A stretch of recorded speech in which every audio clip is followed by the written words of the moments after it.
find yourself getting passed by multiple cars, as I mentioned earlier on. So you're off in a very precarious situation, but he often finds himself in these places. Doesn't qualify as well as he races. Up front, they are getting with Lee Aberdeen and Luca Varani, not very far apart at all here. But I just want to see how Alistair Hayes deals with Marcello Kessler coming around the old hairpin.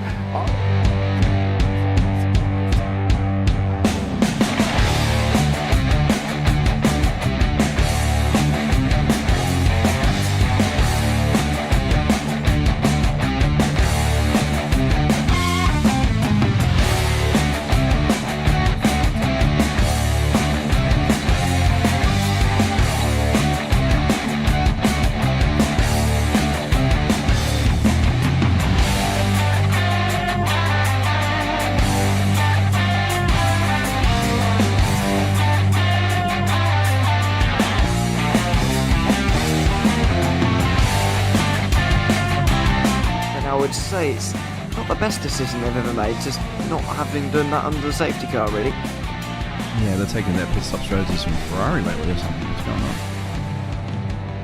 going on? In turn one, just too much gas on them, too much feet on the loud pedal, and unfortunately he's dropped him all the way down the order. But Philip Hammer is out in front by an 8.91 seconds.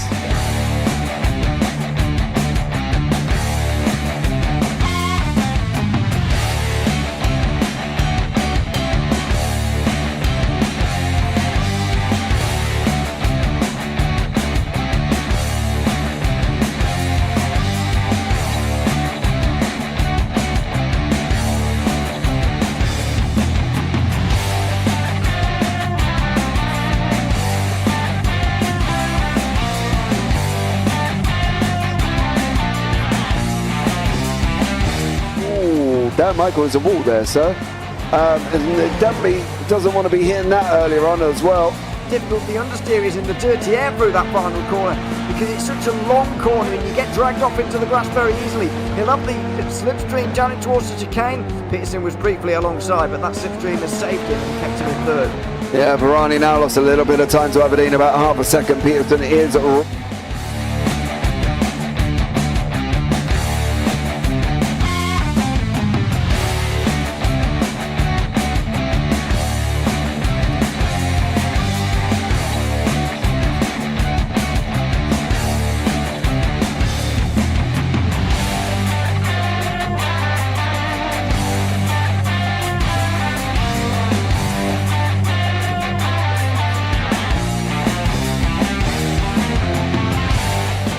Pike's pushed Morton forward up ahead. He's got out of line. Is now Pike going to have a go at Werrell? Don't push him off. He's in the championship fight. Jack Werrell chasing down Carl Jacklin. Further down, Rob Williams and Chris Barnes. Sensational run outside line now though for the heavy braking zone. Around the outside goes the Audi R8. Look how much Miller's come back into play. Exactly. Miller's still such up. He's touched on second and change. All of a sudden Miller's back in play.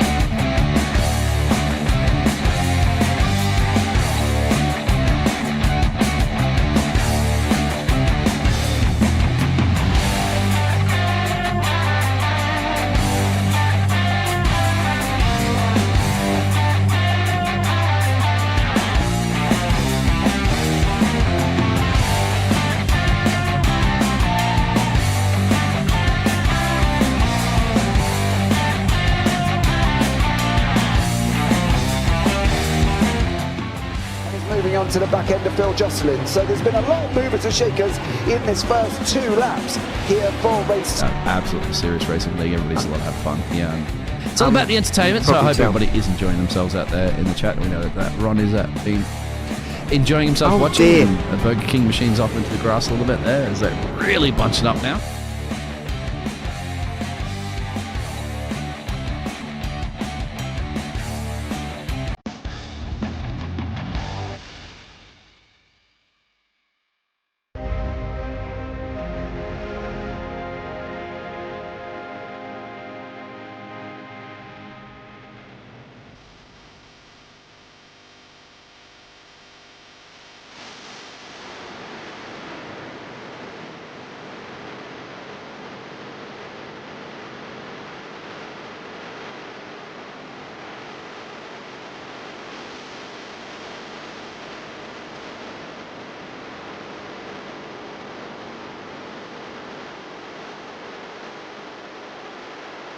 Coming down to the He have it! He's on the outside line though, going into the fastest corner on the circuit. Surely this can't work. Dominic Ligner has got a sensational run outside line now though for the heavy braking zone. Around the outside goes the Audi R8. Look how much Miller's caught back into play. Exactly. Miller's still start trouble. He's not a second and change. All of a sudden, Miller's back in play. Can Barry do it? Big Barry's going to do it! Big Barry!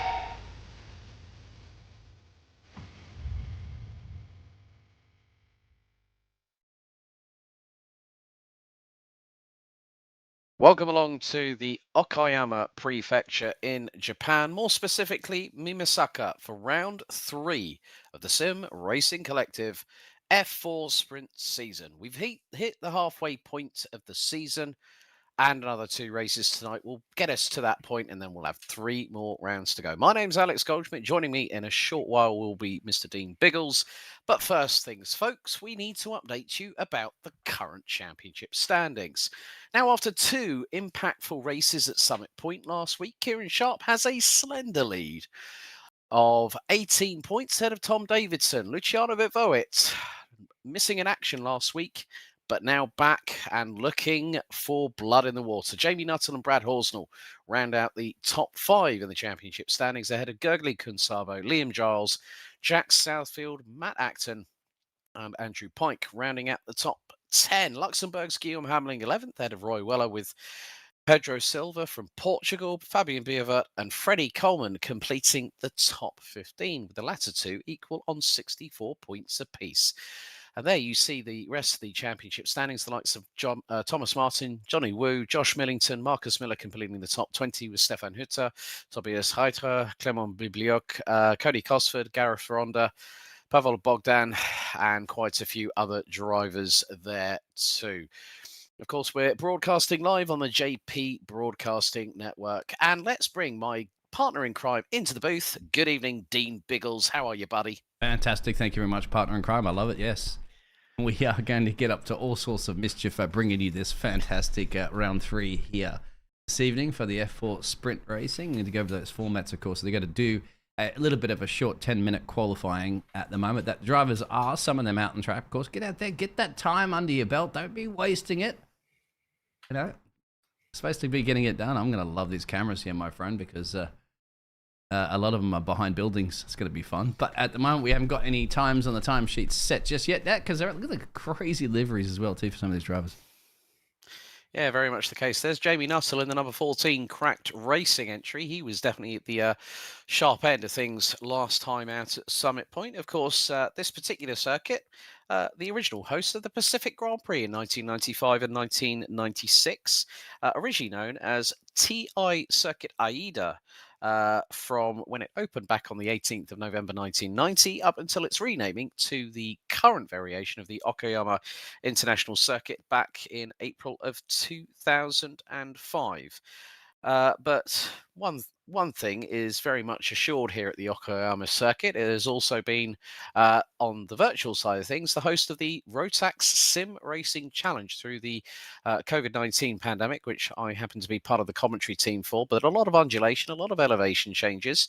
The circuit itself, in length, measures just exactly 2.3 miles.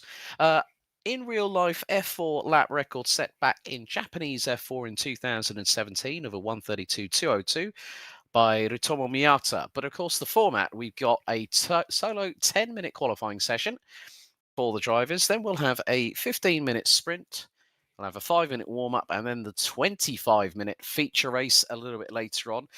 We have now got 3 different winners from 4 different races. Kieran Sharp, who we both spoke to before the broadcast got underway, Dean, says, well, yeah, my championship lead, I'm not going to hang on to that for that much longer, considering the fact that we've got 2 new winners in the form of the 86 of Josh Millington and the 98 of Jack Southfield. This circuit here at Okayama is really very demanding, as we can see with Kieran Sharp. I mean, he's just gone through the Atwood curve, named after Richard Atwood.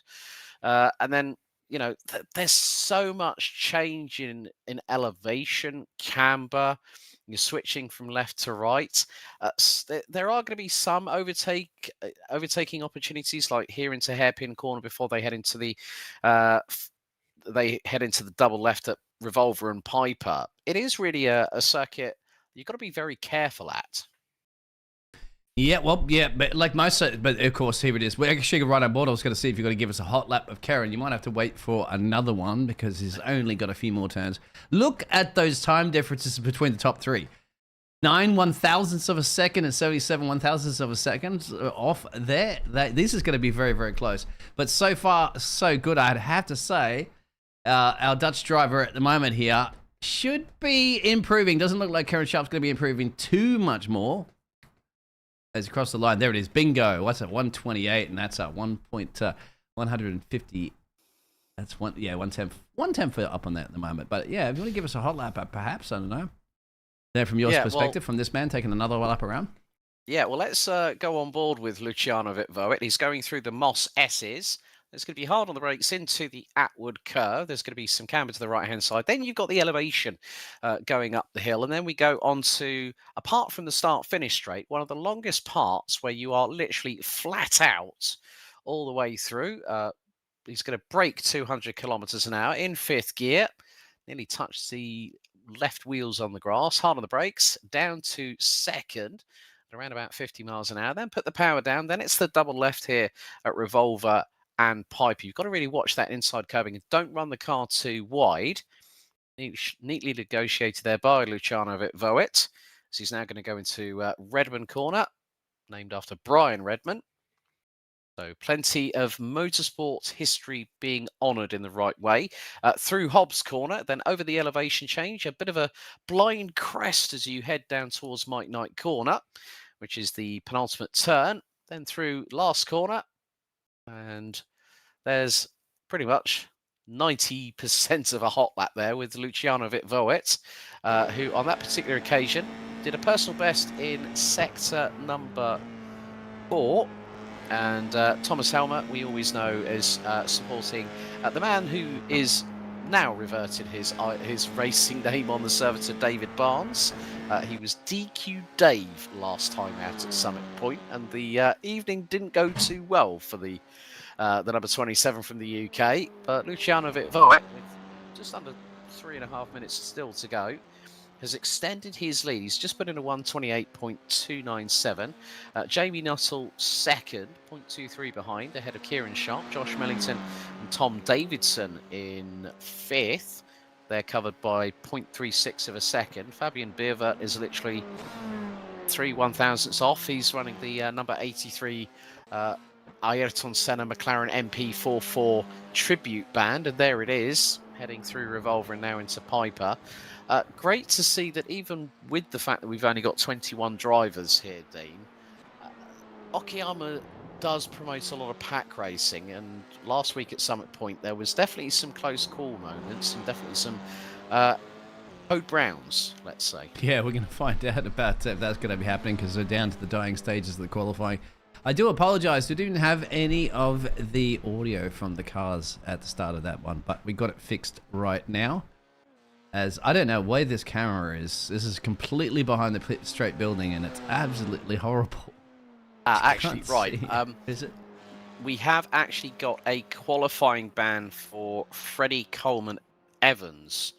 So he will be starting race 1 from the back of the grid. So we will have 22 cars. Well, he should have a... He should have a qualifying ban, but he is actually out on circuit. So I think it might be the fact that they've banned him. He's probably been able to go out anyway on the server, but it will drop to the tail end of the field. But Luciano Vitvoet at the moment, still looking very, very good. Jamie Nuttall, with just under 1 minute and 3/4 left to go, has gone into the pit. So is Kieran Sharp, who will start on the outside of row 2. Guillaume Hamling all the way down in 12th. And pretty even spread as Matt Acton goes up to P9. His best effort at 1 minute 29.130. So the track's starting to come to the drivers in the latter stages of this open qualifying, Dean. But again, it is just trying to make the best of whatever situation you're dealt and how your car's handling. Yes, well, exactly right. Just bear with me for 1 second, my dear friend. I've got something in the technical in the background to deal with. Yeah, so, that was a bit of a spin there for Thomas Martin in the number 13, running the older Camel Honda yellow and blue livery back in the day when Senna was actually with Lotus, and that was after the John Player Special variety. We're on board now with Fabian Bierwert, who's currently running P5, and then we go to Bradley Horsnell in the number 58.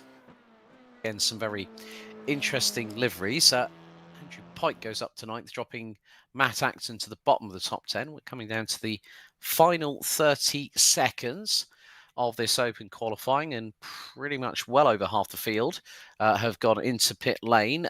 As I say that, Bradley Horsnell jumps up to 12th on that one. 1 minute 29.355. Timer is ticking away very, very nicely indeed. And Thomas Helmer, you're occupying the chat in the TSRC broadcast. So we are multi-streaming, restreaming on multiple different platforms on the YouTube side of things. But that is the conclusion of qualifying, and Luciano Vitvoet takes pole position. Here's your starting grid. It's going to be Vitvoet versus Millington on the front row, Nuttall and Sharp on row 2, Bierwert and Davidson row 3, Bobby Moss and Jack Southfield round out row 4, with Andy Pike and Matt Acton completing the top 10. Stefan Hutter and Bradley Horsnell ran out row 6, with Guillaume Hamling and David Long on row 7. Row 8, it's Matt Smith and Johnny Wu, with Fred Coleman-Evans, Cody Cosford, Thomas Martin, David Barnes, and Gareth Ronda. So that's going to be 21 cars on the grid. Of course, it's a 15-minute sprint race. And at this particular moment in time, the drivers have already got an understanding of the circuit here. And it's all going to come to that run through into first corner. Then you've got the negotiation through the left-hand sweeper at Williams. But, Dean, they're starting to grid up now. We're getting ready to let them fly around this 2.3 mile circuit. It's going to be something to be salivating about, so to speak. You want to bring it home. You want to bring it home. So, but the drivers want to seize opportunities immediately, don't they? They want to go for glory early and spin off there and lose a ton. But, you know, you also have to see if Gap Car, right? As you said, Ayrton Senna with that livery, of course, with McLaren. So we are just waiting for the 5 red lights here at the Okayama International Circuit to show up on the screen here for race 1 of round 3. We're going to be starting our way very shortly as Luciano Vitvoet readies up on the grid. Here we go. Race 1 about to be under starters' orders. The 5 red lights are on. And they are out. Bit of wheel spin from Fabian Bierwert on the outside of row number 3 as they head into turn 1. Vitvoet has just let Millington through and tries to go and throw the Hail Mary through the first corner. Now into Williams. Everyone trying to juxtapose for position. Nuttall looking up the inside of Sharp, going through into the Moss S's. Pike and Acton trying to go door to door, so to speak, as Millington retakes the lead. Sharp up the inside of Nuttall to take P3 through the Atwood curve. And now they go up the elevation change onto the back stretch. They're going to be approaching speeds north of 200 kilometers an hour in 5th gear. But Millington and Vitvoet are nigh on inseparable, as Millington will have the inside line into hairpin corner, and he locks up the brakes on the right front. That could give Vitvoet the opportunity to get through at Revolver, and he does so to retake the race lead.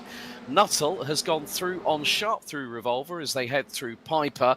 Very, very clean exchanges so far, as Davidson ahead of Bierwert in the battle for 5th, but they've got Southfield, Moss, and Sharp had taken breath there for Dean. What did you catch your eyes on, buddy? Oh, you just saw at the back there a bit of a lock-up. They almost slid into the back there. As you're seeing that battle cut at the moment for Tom's game 1 position there. And Fabian, and there is Fabian, of course, who's sitting in the old school McLaren livery for the number 83 machine, but still no changes at the top of the timesheets just yet. Well, the top of the timesheets, but Andrew Pike's thinking about something here at the moment. Oh, there's somebody off. That's Oh, that's Gareth. a big one off. That's Gareth Ronda. And that's not exactly the way you want to start the race. Well, he started stone dead last, and he remains stone dead last. A considerable amount away from David Barnes, DQ Dave in the 27. Andrew Pike trying to go toe-to-toe with Matt Acton, and they clash sidewalls ever so slightly as they head through the Moss S's. 2 minutes out of 15 completed, and that is Pike through on Acton. Moss in the meantime. Oh, right, who's dropped it? Jake. Beervert's dropped down the order, and also, yeah, Jack Southfield. Jack. Oh, that's a big old surprise. One of our earlier race winners has tumbled all the way down to 20th. So that is not exactly how you want to start lap 2. But some good exchanges so far, Dean. But we have had a bit of a lock-up. I think that might have been Horsnell because Hutter has just got through on him. That's a great dive bomb up the inside through Revolver. And then he's trying to go... Horsnell just had serious cojones right there going through Piper to try and get through on Stefan Hutter. But Hutter was having absolutely none of it. And again, Horsnell just trying to do his level best to keep in front. This is not going to go very, very well. That's actually David Long that was trying to send it, and he's going to get the job done through Mike Knight corner unless Stefan Hutter has the cojones to keep it pinned round the outside through the final turn, which he is trying to attempt, but he's going to have to slot in behind as Vit Voet is starting to pull away from Millington to the tune of about half a second. It's nearly 4 wide down the start-finish straight. It is almost, so you said there's a little bit of a lock-up because you want to go in there as late as possible into the apex, knowing there's 3 cars essentially behind you. Look at the lift off there from, who was that? I can't even see specifically, but yeah. Well, Hutter's just lost out. Yeah, Hutter's just lost out to Guillaume Hamling, who's moved up from 13th to 11th. Hutter still trying to force the issue and was unable to do so through the Atwood curve. But Matt Acton up 2 places now to 8th and is again challenging Andrew Pike into hairpin corner, and that's a nice little neat move. Pike gave him plenty of room, but will the number 57 decide to go on the counter offensive? He wasn't even close going through into Revolver, but we got Cody Cosford, Fabian Beerver, Fred Coleman-Evans, Stefan Hutter, all in this train. It's like Jarno Trulli at Toyota all over again. Don't talk to James about Trulli. in Brazil. We're not even going to go on that one. But Yeah. Cody Cosford has made good progress. He's up from 18th on the grid. He's currently P13 and trying to close in on Stefan Hutter. So that could be a very, very good, interesting development there. New fastest lap by Kieran Sharp, 1 minute 28.187. And there's not that much to talk about. Well, there's not much in terms of space between Vit Voet, Millington, Nuttall and Sharp. They are covered by less than 1.2 seconds. There's again Guillaume Hamling trying to close in on David Long for 10th place. So the Luxembourger. So we're going to have a look here. Now this is Fred Coleman-Evans. Now down the start-finish straight into the first corner. He's lost it on his own. Just on the exit of the apex, wasn't it? And then he's luckily very stays there. Good on you, Fred. It's frustrating to see this car scoot by, but what you've done, of course, is you haven't interfered with their race, and then let to see another day. Battle at the moment here. A little bit of a lock-up. There's David, and there's Hamling. Yep. I think there's flashing from David. That's when you see that camera just can't catch the car. That's because the slight little pause in the internet connection between him and iRacing. Yeah, that does happen from time to time. I did actually, I have to give a shout out to one of our fellow commentators here on JP Broadcasting, Dan Pepples. I was actually, went and visited him at his house just yesterday and managed to actually have a little go on an F4. And I was really, really surprised with how much that you don't, in certain circuits. I should have practiced Okayama, to be honest, to get a real understanding. We're going to go with Matt Smith now on a replay.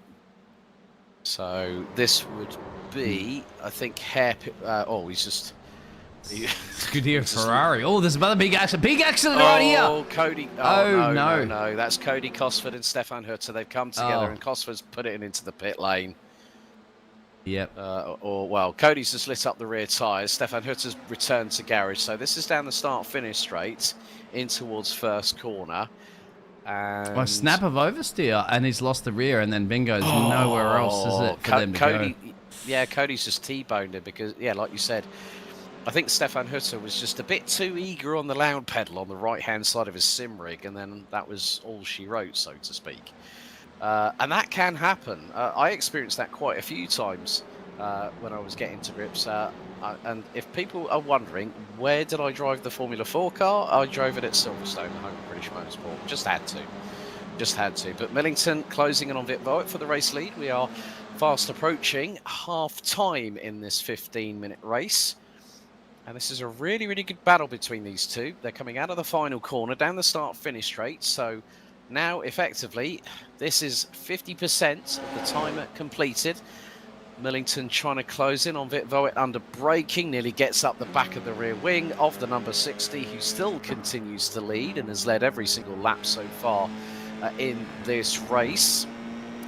Kieran Sharp is about 1.6 seconds behind them, but he's being closed in on by Jamie Nuttall in the Cracked Racing number 14 in the battle for the final step of the virtual rostrum. Then it's Davidson, Moss, Acton, Pike, Horsdall and Long, as Vic Voigt is really having to keep his wits about him because Millington is waiting to strike. And is the strike about to be now, do you think? No, not just yet. But he's setting the dummy at the moment there. He's up. He's starting to lay his cards down on the table, my friend. And you know what happens? I'm going to call it to the river. The river being let's say, in this example, 15 minutes. Well, practically about 7 and change from now. Mm-hmm. Yeah, indeed. So Millington closing in on Vic Voigt. They have literally been inseparable so far. We are on lap 6 of this race, so still plenty of dramas that could happen. Stefan Hutter is out of pit lane, so he returns to garage. We're going to see a replay. Yes, same one. Yeah, it's the same one. So Cody, as I said, it was a case of with these Formula 4 cars, and I learned that last night, was the fact that sometimes don't try and brake too excessively hard through a particular corner, because you can over rotate. As I think someone has got that. Well, someone's got a slowdown, and that's the driver on the outside, I think. I was trying to catch the number there. I think that might have been David Long. David Long, I think, got a slowdown penalty because everyone went past him like he was standing still. Oh, dearie me. It's getting a bit too close for comfort because Long and Beervert are side by side, and Beervert has nosed ahead ever so slightly. Hamling and Johnny Wu are battling tooth and nail. Hamling's through on Long. Beervert through on Long. Hamling loses out to Johnny Wu in the number 19 for 11th position. As we've got just over 5 minutes to go in this race. Guillaume Hamling into hairpin corner. Looks through as all. That was a bit of a lock up there from David Long as he tried to get through on Fabian Beervert. But that just goes to show how hard these drivers are pushing. And now Beervert swabbing all over the back of the Michael Schumacher Benetton tribute band in the number 19 car. And this is going to get very, very close indeed through Redmond Corner. Was that powered by Renault? Didn't know that one, but yes, anyway. Yes, back in those days it was powered. Yeah, Benetton team was powered by Renault, who I think a couple of seasons later rebadged the engines to become Mechachrome, if I remember correctly. So, but this has been quite interesting anyway. I've been keeping an eye on the lap times between Vic Voigt and Millington, and Millington is about 1/10 of a second quicker. As there goes David Long up the inside again on Fabian Beervert and gets through, does he? No, Beervert's going to have the inside line for the next corner. Judges it very, very nicely. They nearly interlock wheels there. And Beervert still keeps the inside line through the Moss S's, but they're going to head towards Atwood Curve. And I don't think he will have the opportunity. Now, can Millington get the draft he needs very shortly when they come down the start-finish straight? 11 minutes and 20 of the 15 minutes have been completed. It's got to be, Millington's just got to absolutely send it at one point where he knows that Vit Voet might leave the door open. But I know Vit Voet's going to not let him do that.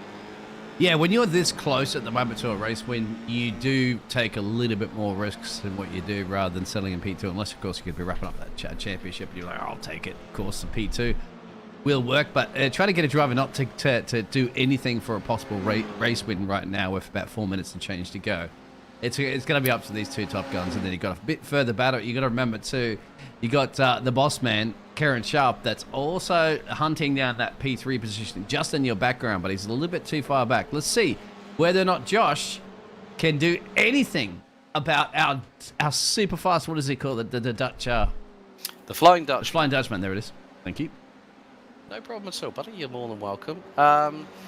Yeah, this is going to be a bit too close to call because we're now on to lap 9. We're 40% of the way of our way through this lap with our race leaders. So we are probably going to be looking after this one 2 to go as Millington again through into hairpin curve. Doesn't manage to get the opportunity of a switchback on Vit Voet. So Vit Voet placing the car exactly where he needs to. He's entitled to do that because he is the car in front and he's making a pretty good job of it as they are now making their way in towards Redmond and then up the slight incline through into the right-hander here at Hobbs. And it's Mike Knight coming up next. And then they really can carry the momentum through slight downhill slants into the right-hander at last corner and across the line. So this will be the penultimate lap of this race. They come across the line now with just over a minute and a half to go, and they have been running quite consistently in the 1:28.5s. Kieran Sharp still has the fastest lap of the race with the 1:28.187. But Millington is fast running out of real estate here, Dean, because he's got to try and risk it for the biscuit a little bit, I think. Yeah, you always got to risk it for the biscuit, my friend. It's a biscuit. You've got to give it everything. They are catching, well, I don't think they'll catch the lap traffic down the road. He's blinking too. And that's not always it. There's your lap traffic, but I don't think that's going to come into play just yet. That is Stephen, I think. Yeah. Don't think they'll catch him in time. Stephen did lock up, but you're also going to be very, very cautious, isn't it? Because you know that the cars that further up the road there have been struggling on this track. So if they make a mistake, you might be at the wrong place at the wrong time, and that's game over. Yeah. So we are coming up to 35 seconds of the race remaining. And we may get Barney, the flag marshal, on the start-finish straight, feverishly waving the white flag as they make their way out of Hobbs. Now this is going to be very, very tight indeed as to whether we may get another lap or could we get the checkered. Out of the final corner they go. And there's Barney. Yeah, Barney has got the white flag waving, so 2.3 miles to decide whether Luciano Vit Voet could pick up his first win of this season, or could it be another one for Josh Millington in the number 86. Now, Josh, last time out, was the race 1 winner through the Mossesses for the final time. Southfield has recovered up to 9th place now, having started 8th.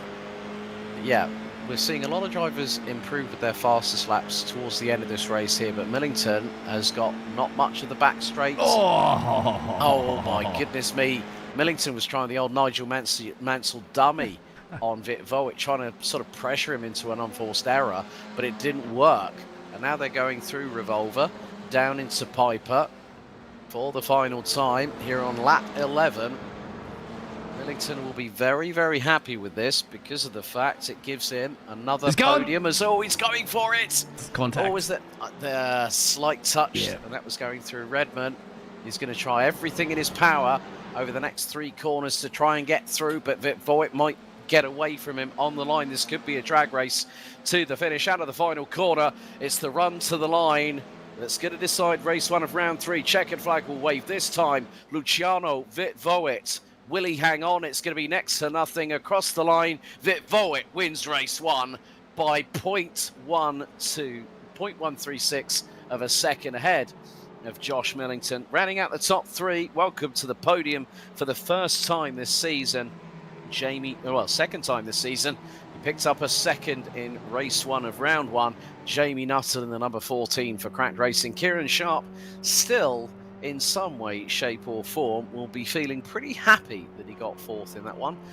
Then we had Tom Davidson in 5th, Bobby Moss, Matt Acton made up 3 places from 10th on the grid to finish 7th, ahead of Andrew Pike, Jack Southfield and Bradley Horsnell rounded out the top 10. Guillaume Hamling, Johnny Wu, David Long, Fabian Biervert, and we've got the likes of Thomas Martin, David Barnes, Gareth Ronda, Cody Cosford, Fred Coleman-Evans, Matt Smith, and bringing up the rear of the field, a lap down, Stefan Hutter. But that is race 1.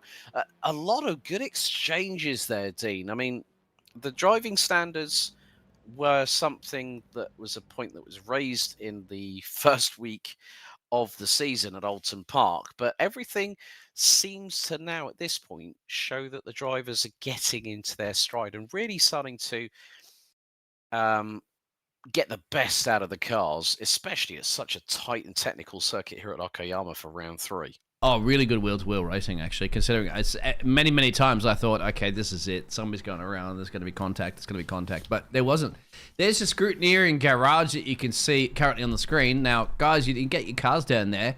Unfortunately, they've all been disqualified because no one of those drivers took their cars down to the garage to get it scrutinized. So, yeah, I'm sorry about that one there, Alex. But you know what it's like. You got to double check and make sure they're not doing any sneakiness with those vehicles, but no, kidding, my friend. We'll show you those results, of course, from the heat. Everybody knows I'm only messing around. I know that, mate. I know that. But there we go. Luciano Vitvoet picks up a maximum score of 65 points, with Millington and Nuttall rounding at the top 3. Sharp, Davidson, Moss, Acton, Pike, Southfield, Horsnell round at your top 10, covered by 18.7 seconds after that exciting 11-lap race. And everyone will score points, which puts it towards their championship tally. Of course, the people who have entered this season have also done that through the platform known as SimGrid, run by David Prell, a South African real-life racer that has competed on the biggest stage of them all when it comes to sports cars. The 24 Hours of Le Mans has also raced in European Le Mans Series, so really good to see that SimGrid being a platform that TSRC always uses. Of course, if you do want to join the Discord and get yourselves involved with any of the racing, or maybe you just want to have a little bit of banter, you can see tsrc.club/Discord. Also, any respective links you need for the Sim Racing Collective, it is down in the description below. We have got the warm-up underway. Dean. So, second race, 25 minutes. Grid's decided by race 1. There's going to be a little bit of different strategy. Of course, they've got to not try and over-exercise the tyres, more to the point, but also, again, when you're out there for a lot longer in the race, you could also find the fact that physical and mental exertion will possibly lead to unforced errors, and you don't want any unforced errors here at Okayama. And if you are, like we saw with that fantastic racing with a bunch of those drivers that were just going wheel to wheel, that's even more extra concentration, isn't it? And got to remember, they are using fixed setups, so everybody's practically very, very equal with the machines, according to the iRace tracks setups, of course, for this. Yeah. So that concentration, you've got a couple of incident warnings, of course, but you do have a fast repair. But honestly, at this point where everybody is on the track there, you know, you go in and out, you're going to be running at the back of the field there, even for a 25-minute race, as you'd mentioned. But concentration, absolutely going to be through the roof. And that's what separates the great drivers from the even greater drivers. 100% agree with you there, buddy. But we are over halfway through the warm-up. Of course, there is plenty of action that for those watching on the JP Broadcasting Network still to come this week. We'll talk you through some of the racing that will be happening later on, because we've got the weekend coming up. Of course, folks, it is Friday night. It's F4 night, and we do love a bit of single-seater action. And if that race hasn't whetted your appetite, of course, the one that's coming up is going to be just as intense, to be completely truthful. But there you see the part of the circuit, of course, based in the Mimisaka Prefecture, 266 meters above sea level. We are running on the full variation. Of course, it is a 10-minute open solo qualifying. We just had the 15-minute race. We've got the rest of the warm-up to be concluded very shortly. But for those wondering about the calendar for the TSRC F4 Sprint, next week we will have Lime Rock Park on the West Bend variation, followed by the full course of the iconic VIR, Virginia International Raceway, and then Michelin Raceway Road Atlanta will be the final race of the season. That'll be the 16th of February, the 23rd of February, of course, 2024 being a 366-day calendar year because we have... Oh. Yeah, because we have... Leap year. Yes, it's a leap year. Oh, leap it's also the year of the dragon, so woohoo to me. Well, there you go. So literally, Road Atlanta would have been... would have been probably the 2nd of March, had it not been for the fact that we have a leap year, ladies and gentlemen. So if you were born, obviously, on, the 26th of February, right? Is it? One of my good friends, she was actually born on the 29th of February. Yeah, there it is.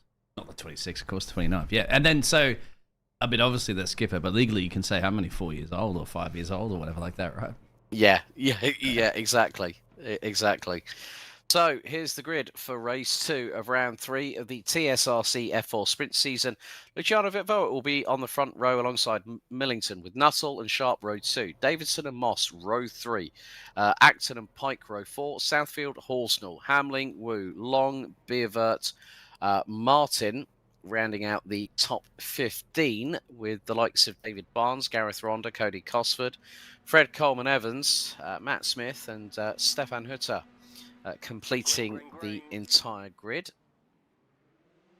So the lights are going to be showing up, and I think we are underway. Yes, we are indeed, as Millington gets the lead off of Vitvoet early doors. Great job there by the number 86, and Vitvoet coming under fire from Jamie Nuttall, as they will make their way very shortly through Williams. And to the Moss S's, kicking up the dirt does Millington with the right side tyres. And it's a 5-car train at the front end of the field. Bobby Moss is leading the second train. Matt Acton has just lost out to Pike. Cody Cosford again, second incident in a row. And Thomas Martin has also been caught up in the crossfire. And they are back down. And Thomas Martin has got no rear wing on the Camel Honda Lotus tribute band. From the I've seen. Oh dear! I saw somebody up in the air. Guillaume Hamling off. Johnny Wu down 7 places as well. It's again, it's the old adage, isn't it? And even the 44 has been off Matt Smith. But yeah, I mean, Millington took exactly the move he needed to do, which was up the inside through first corner on Luciano Vitvoet, who pretty much was unable to retaliate, so to speak. We'll have a look at the replay at the start of the race so you can actually see exactly what happened on that one. So here's Josh's launch. That's what it's all about, isn't it? Getting it done. That's why I like standing still starts, really, at the end of the day. I know that it's very dangerous sometimes. You have a big grid there, and there is it. Bingo, get the job done. So in the inside line there is actually probably even a better place to start around this track, and we've got 4 drivers in the pit road, no doubt getting those damage done there with their fast repair. And get it done early, of course, my friend, because you still have a lot of time up your sleeve to get going racing again. Yep, so Hamling, Wu, Cosford and Martin in pit road. And now this is becoming a straight-up dogfight at the front end, with Nuttall breathing down the exhaust pipes of Vitvoet as they will now go.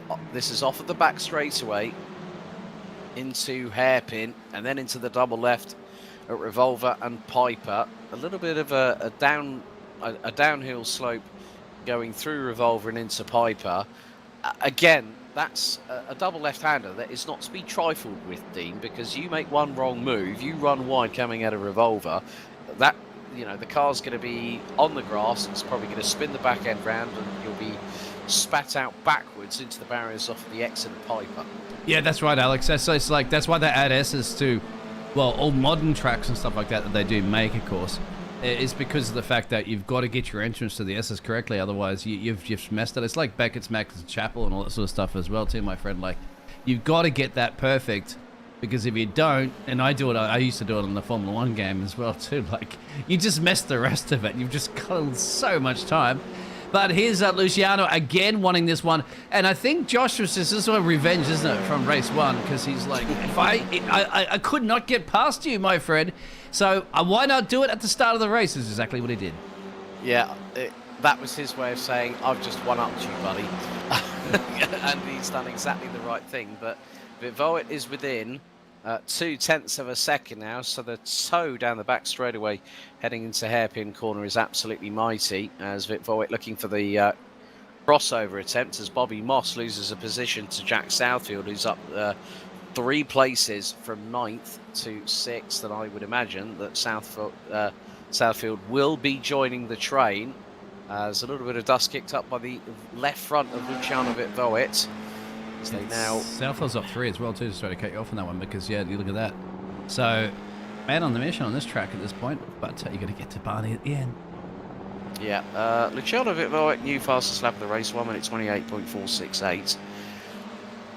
So he's got a very, very good opportunity, has Southfield, to try and put the cat amongst the proverbial pigeons. We're right on board again with the Flying Dutchman, Luciano Vitvoet. So as Kieran Sharp puts in another fastest lap of the race, and straight away, who's over a tenth and a bit quicker? Jack Southfield in the number 98.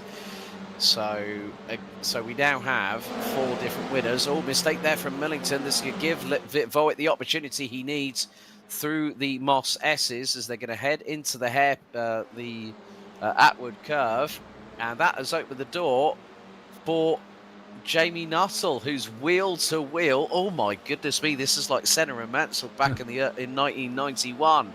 Heavens to Betsy. Now they're coming down the start-finish straight. If Jamie Nuttall chances it to the inside, no, he's just hit the back end of Millington, and that's given him a bit of an assist. But Vitvoet's going to retake the lead through into the next left-hander at Revolvers. The Flying Dutchman back to the front end of the field. Millington down to 2nd, Nuttall 3rd, Sharp 4th, Davidson, and now add Southfield again. He was closing quite significantly, and there he is, waiting. He's got the ringside seat, has the number 98, and we still have, I can't believe I'm saying this, the best part of just 19 minutes and change left to go, but Vitvoet will lead the way. There's Fred Coleman-Evans. Yeah, he had a moment actually. Did he? This one, yes. I think this is a self-spin. He's got probably into the 8, but yeah, you can see a little snap of the oversteer there, and he may have got a little dirt on the red at the time, as he's lost a place, I believe, or so. Go back to that action, of course, as David Barnes that got past and stuff like that. There they are, but you called it, my friend. This is going to be definitely spicy and dicey between this one, because you know Josh wants his back. He's like, I cannot sit on the back of the 60 machine for one more race. I've had enough, and I want it back. But it's because Josh had to go off the racing. We're going to replay that one a little bit, but he had to go off the racing line, and he couldn't get that braking point right, could he? So he braked himself. Actually, no, it was that Jamie did that wrong. But anyway, we'll have a look at him in the replay. We'll find out about that one. This is gaggle of cars right now at the moment because of that battle itself there, Alex. It's causing everybody to bunch up. Yeah, Kieran Sharp was briefly looking up the inside of Jamie Nuttall for P3 as Tom Davidson has just lost out to Jack Southfield. So there we go, and now joining the fray will be Bobby Moss and Matt Acton. That means, folks, we have an 8-car train for the race lead, but Vitvoet has pulled out a 4/10 of a second advantage over Josh Millington. Jamie Nuttall 3rd, Kieran Sharp 4th, Jack Southfield, Tom Davidson, Bobby Moss and Matt Acton, all covered by 2.8 seconds as they head out of the final corner. Can there be an opportunity of a slipstream, a draft for Millington down the main start-finish straight? Well, the gap between him and Vit Voet is around about just over 3.5 tenths of a second as they head into first corner, and then they carry the momentum through, sweep wide to the right-hand side before the approach into Williams. Now, this is a slow-mo replay of what happened just a moment ago. Millington took the curb after managing to get past Luciano Vit Voet, who is towards the outside of Jamie Nuttall in the number 4. You watch his off the racing line, right? And see the braking. See how he brakes a lot early because he has to. Yeah. And it catches Jamie off completely, actually, on that one. And that allows, of course, the Flying Dutchman to scoot on by and take the lead. Yeah, just gave Luciano Vit Voet all the impetus and the opportunity at the same time. Did you think he went too defensive by going off that racing line, so therefore compromised his entry into the corner there and could not judge it too much? Because you've got to remember too, as a racing driver, how often do you really, really practice and rehearse your different braking points when you're off the racing line? Well, I think the main thing was that Millington had to compensate for taking a tighter approach because he knew that Voet would go to the outside, and sometimes if you try and block somebody off when they're there, he was just trying to anticipate the switchback, which in all effectiveness then happened a corner later after hairpin. And because of the fact that Millington was a bit too direct in terms of heading towards the apex, your braking markers effectively go out the window. You've got to overcompensate, and he more than overcompensated. He locked up, and then Vit Voet was able to get him on the next corner as Matt Acton going wheel to wheel with Bobby Moss through into Atwood. Bobby Moss nearly had the run. Well, he's looking to the inside now. He might get the side draft on Matt Acton down the back stretch, and he's starting to nose ahead. He is now ahead by about zero, I'd say. nothing. Absolutely nothing. I was going to say this would be fantastic. Lock up. This would be fantastic, wouldn't it? If Matt actually had like a Jordan livery on that one, wouldn't it? Because then you'd have Jordan versus Williams. So that'd be like a classic, considering all these drivers. And then, of course, is that the McLaren in the background as well, too. Guess what, ladies and gentlemen? You're not watching Formula One. Oh, he's gone too deep, and it's good holding on to that one. Wow, I thought he'd definitely cooked it because he got those dirt on the tires. But yeah, you'd be going back to your into your 80s and 90s of Formula One at this point. Yeah, we do have a car that does have buzzing hornets on there. That's not on the... Oh, Fabian Bierwert's gone very, very wide out of the final corner, and that's a whole heap of time to Matt Acton. The gap between them is nearly 3/4 of a second. I'm trying to remember who the driver is that actually has the Jordan buzzing hornets livery. But again, still, this battle here, this is like a battle royale. You don't know who's going to swing the first haymaker, and at the moment, Jamie Nuttall is really trying to put the pressure on Josh Millington. I think he went a little bit deep on the brakes there, through into Atwood. Nuttall's going to get the run on him in the number 14 crack racing machine. Vit Voet pulls the left-hand side of the straightaway. Nuttall nigh on bump drafting Millington. Looks to the outside, into hairpin. And let's see. Gets nice and tight on the apex.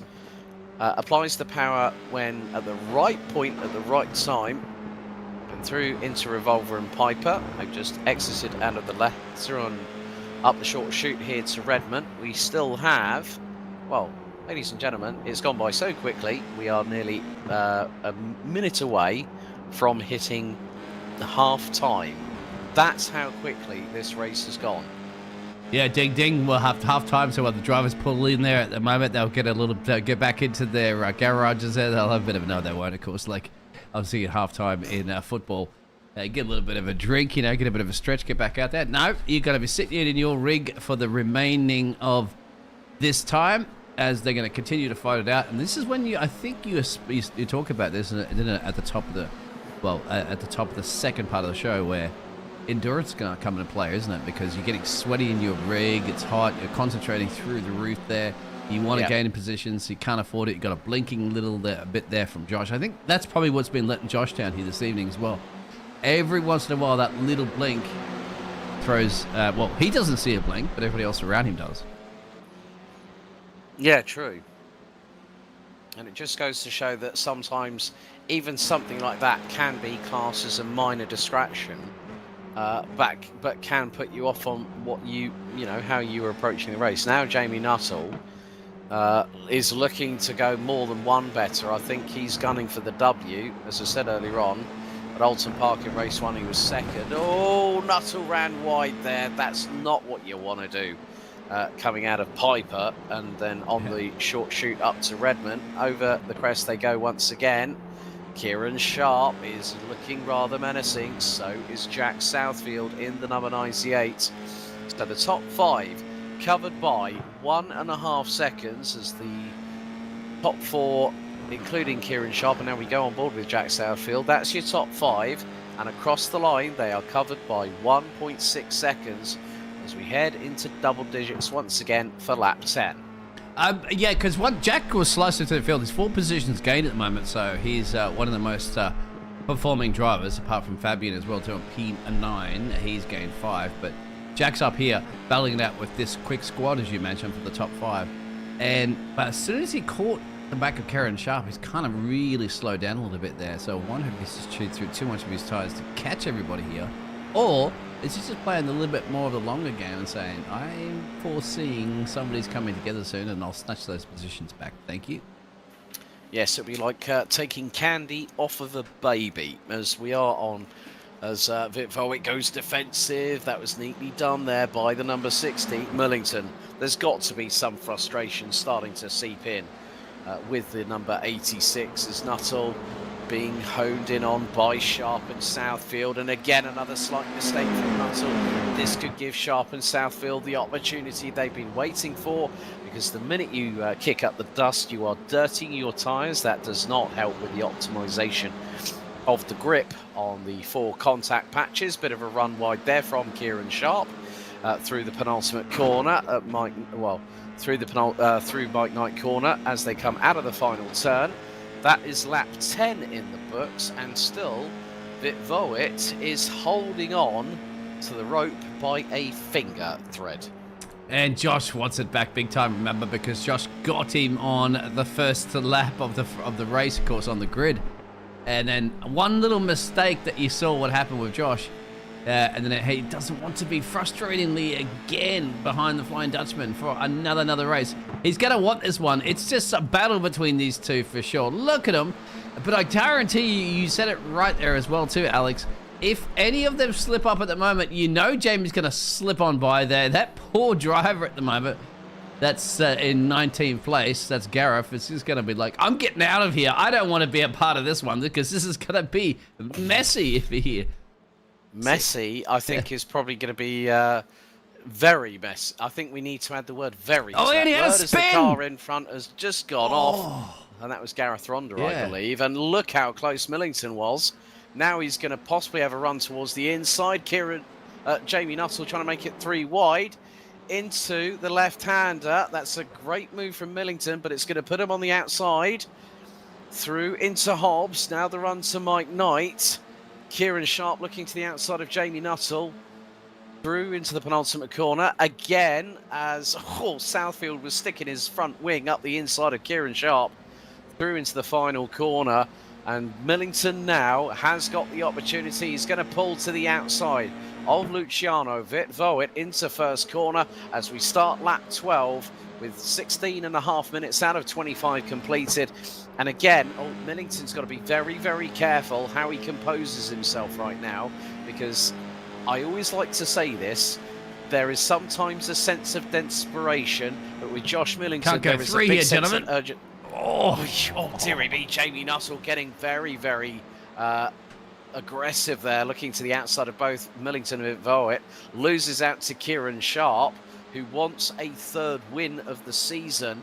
And if Voigt and Millington come to blows, Kieran Sharp will be at the head of the field. He might have a look up the inside through into the hairpin there, but Sharp had to wait for it.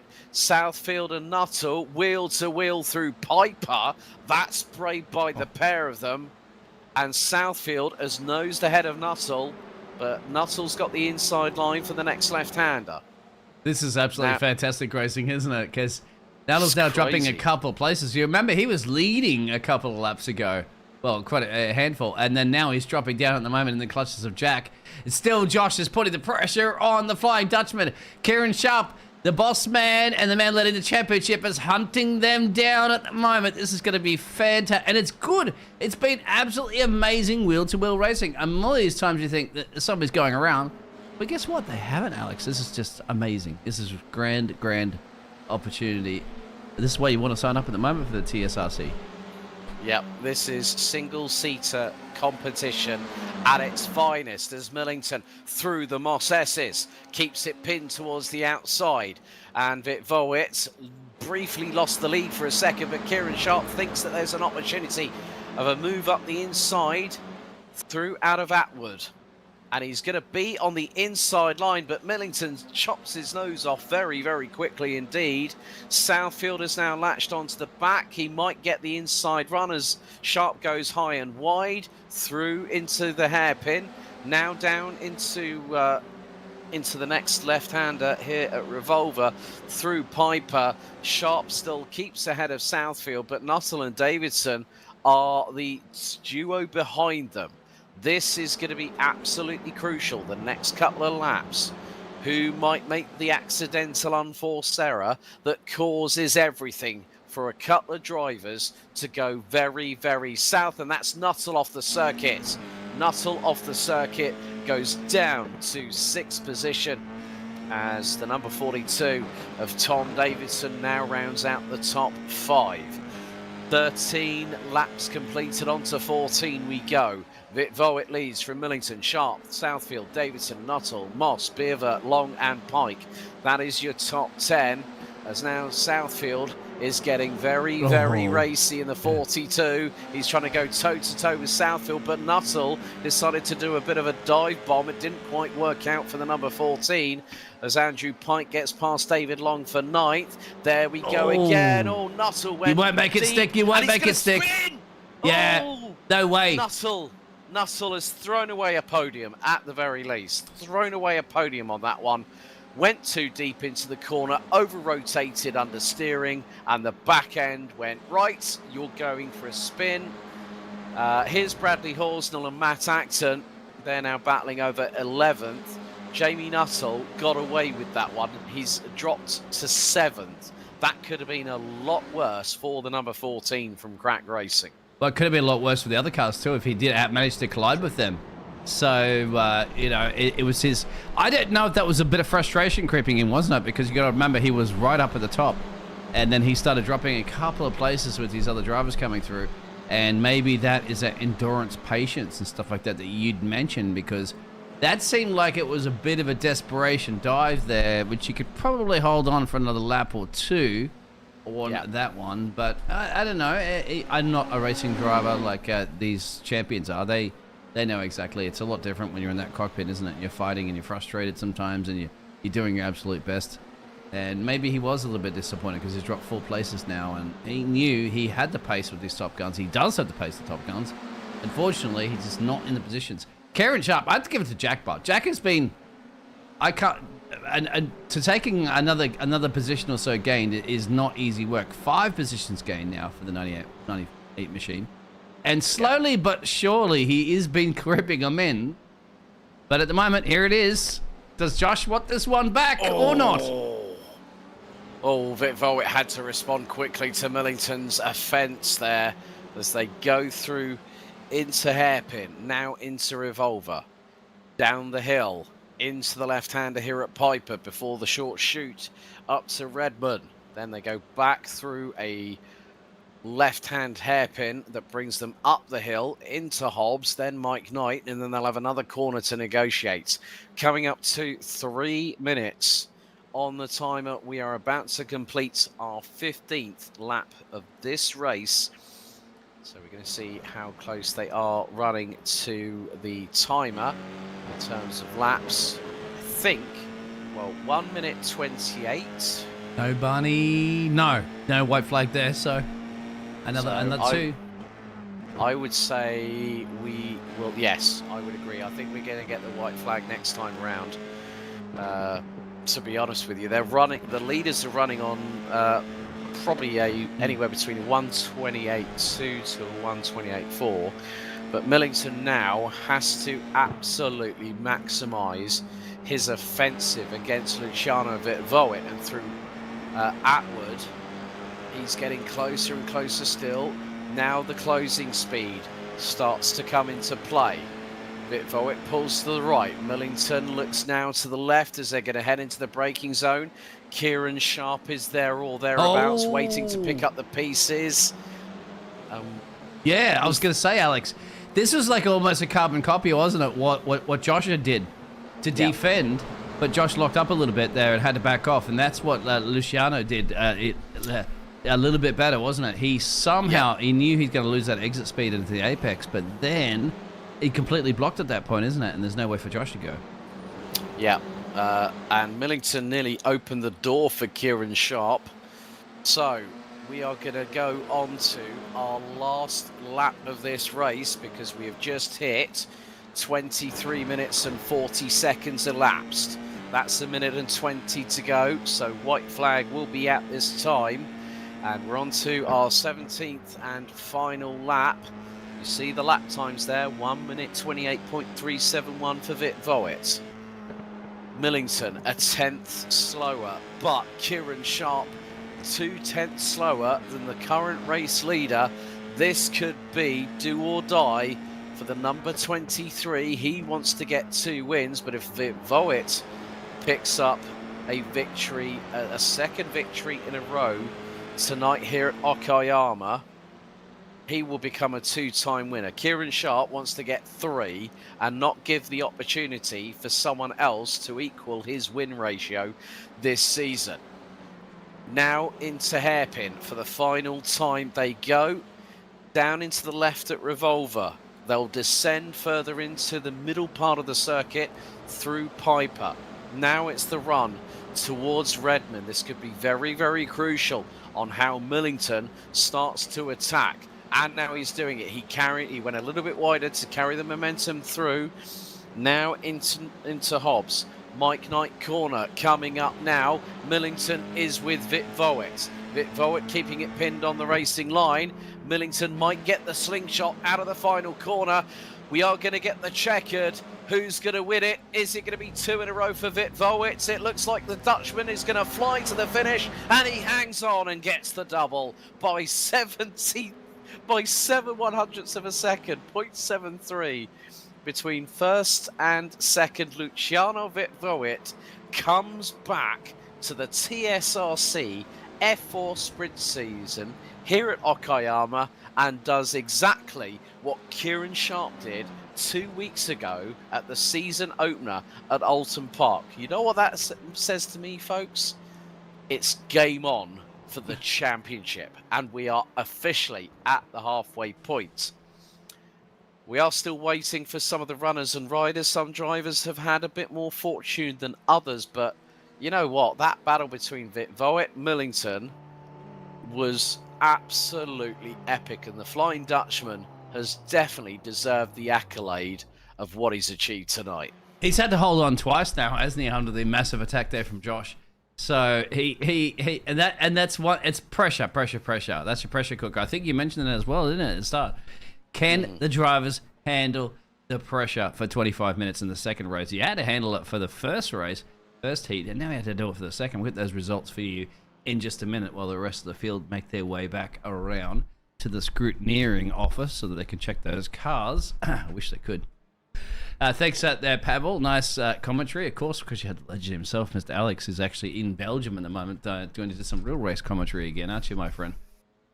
I am indeed. I'm at the home of champions karting gate, where a certain 3-time Formula 1 world champion who's defending his title again, Max Verstappen, started his karting career. So 2 for 2 for World of Racing's Luciano Vitvoet here at Okayama, with Josh Millington and Kieran Sharp rounding out the top 3. Jack Southfield in 4th. Tom Davidson rounding out the top 5, covered by 3.2 seconds at the end of all of that.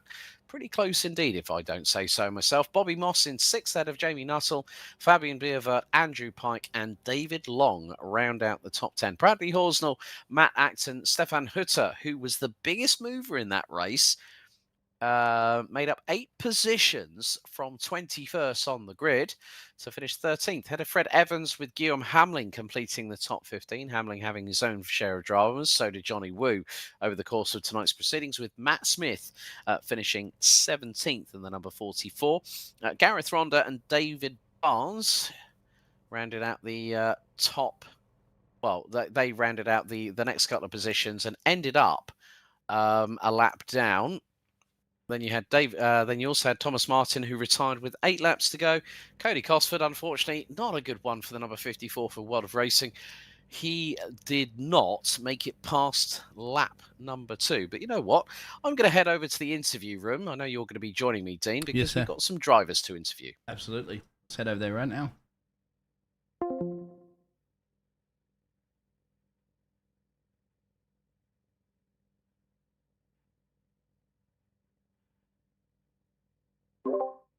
We have a copy there, Alex. I think we get Alex at the moment. Alex, hey, over to you, my friend, who can conduct those interviews, of course. And I think first of all, we have the boss man.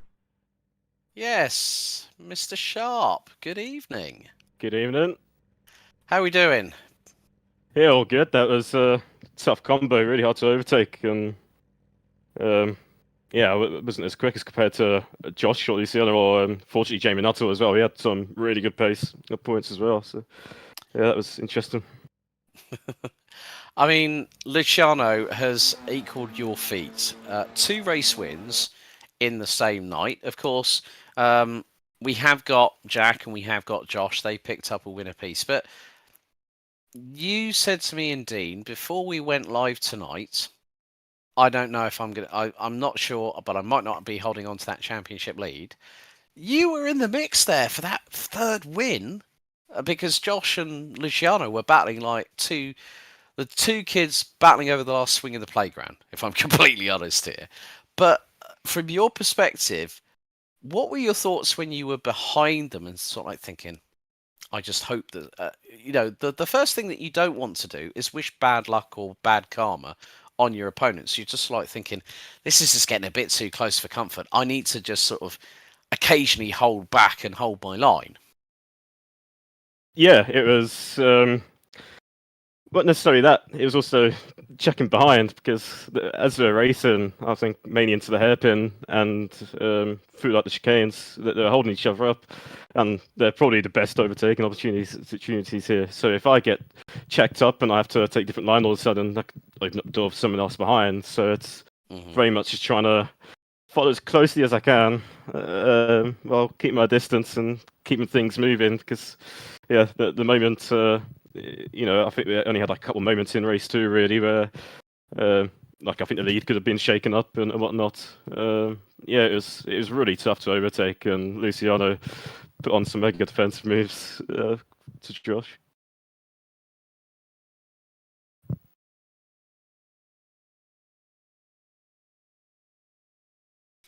Yeah. Now we head to another circuit. We go to Lime Rock Park next week. How do you fancy your chances there, mate?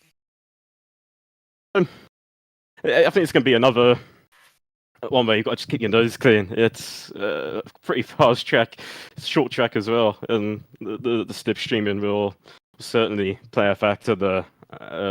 However, we're not using the GP uphill chicane. It's the uphill one that should create some, some bolder moves and things like that to get some overtaking done. But yeah, it's going to be just as interesting.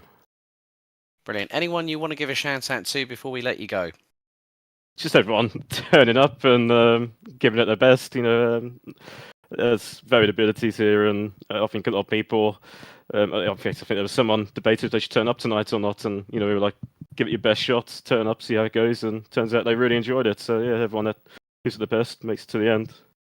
Yeah, it's really good to see. Brilliant. Kieran, thanks so much for joining us, and well done tonight. And we'll see you in a week's time next Friday on the 16th for Lime Rock Park at the West Bend Complex. Yeah, see you later. Okay, well, Cody Cosford joins us as well. Cody, again, it's been a difficult evening, buddy, especially with what happened between you and Stefan. Just talk us through your evening, mate. Yeah, well, again, I've got a race tomorrow, so didn't practice much, but really liked how the car felt at this track. The downforce and stuff was really nice to drive. Race 1, really nice battles. I've been to quali, but had some really nice battles coming through the field, and then unfortunately, can't remember who it was, but someone just spun in front of me on turn 1, and the game kind of glitched a bit, and my car ended up inside theirs, and it just destroyed the car. So I just kind of limped to the line. And then race 2, I'm not sure if you saw on the official stream, but my rear wheel, I just understeered a little bit on the cold tires, and my rear wheel just touched someone else's front wheel by no more than a centimeter, and it just threw me into the air, and it just broke the car. So it wasn't a great evening, unfortunately. But the battles were quite good. Yeah. I mean, as you said, sometimes with not having the opportunity to practice significantly, that can put you at a detriment, but it doesn't stop you for, no matter what happens, for enjoying the series. Yeah, definitely. So always good battles in this series. After round 1, I think the driving standards have improved and the racing is a lot better. How you fancy? Are you gonna now? Be honest with me, Cody. Are you gonna have an opportunity to practice Lime Rock Park ahead of next week? I'll be perfectly honest with you. I'm driving in Brandsatch in real life on the Saturday, so I'm not going to be here next week. I'm sorry. Oh, that's a shame, buddy. Well, it is my favourite track on the calendar, though, so I'm gutted. Well, okay, right. Now, for those wondering, Cody has got a very distinct Scottish accent. But where do you live, buddy? Because you said Brandsatch. Are you local to there, where you live? No, it's on the opposite end of the country. I'm in between Aberdeen and Dundee in Scotland, and Brandsatch is right beside London, so I'm flying there because it's way too far to drive. That's, you know what? That's the bet. Yeah, I mean, what was it? I think there was an opportunity for me to go to Knock Hill at one point. It said, "Yeah, coming up," and I was like, my dad went, "You're not going to drive there." I went, no, I can get a national flight up there, not a problem at all, and it's a hell of a lot cheaper both ways. So I know you can fly from Edinburgh to Luton for about £18 if you book a month in advance now. It's a lot cheaper. anyone you want to give a shout out to before we let you go, and so you can enjoy your wonderful opportunity to race at Brands Hatch next weekend, mate. Definitely Luciano. He was feeling really sick today, and he still got the double win, and it was a really good battle, him defending and everything. So just a big shout out to him. And last but by no means least, I take it we're going to see you back at VIR on the 23rd. Is that right? Yeah, we'll see me then.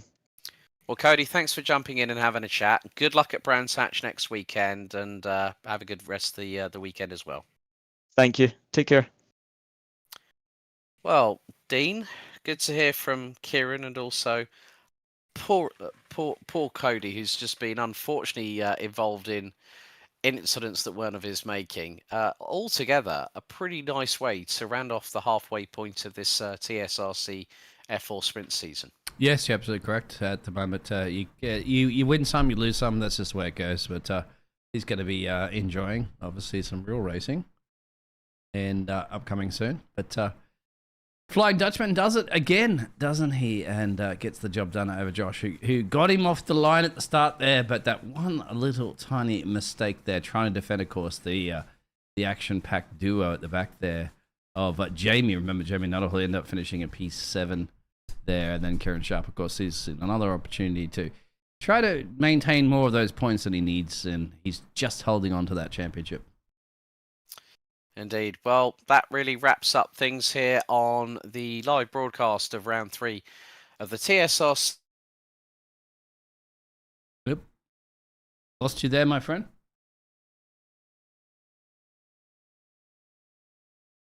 Sprint Cup season. Lost you there for a second there, Alex. Sorry. Oh, go ahead. Am I back? Yes, you are. You're back. Oh, good stuff. Well, at the moment, you can still watch the rest of the JPB TCR Euro Sprint Cup Season 3 Round 6 from the Nürburgring Grand Prix circuit. We've got iFormula League Super Formula on Saturday at 5:15 p.m. from COTA. Then also the Gamer Gear Direct Australian GT3 Championship Season 3 Round 1 at Mugello gets underway at 8:55 in the morning. On Sunday, and then iFormula League F3 Series at COTA Round 4 that evening, followed by everyone's favourite IGP Fun Formula 3 Season 1 2023-2024 Round 7 at Sebring International Raceway. He's been Dean Biggles, my name's Alex Goldschmidt, and as I always like to say, if in doubt, flat out, we'll see you next time. Good night.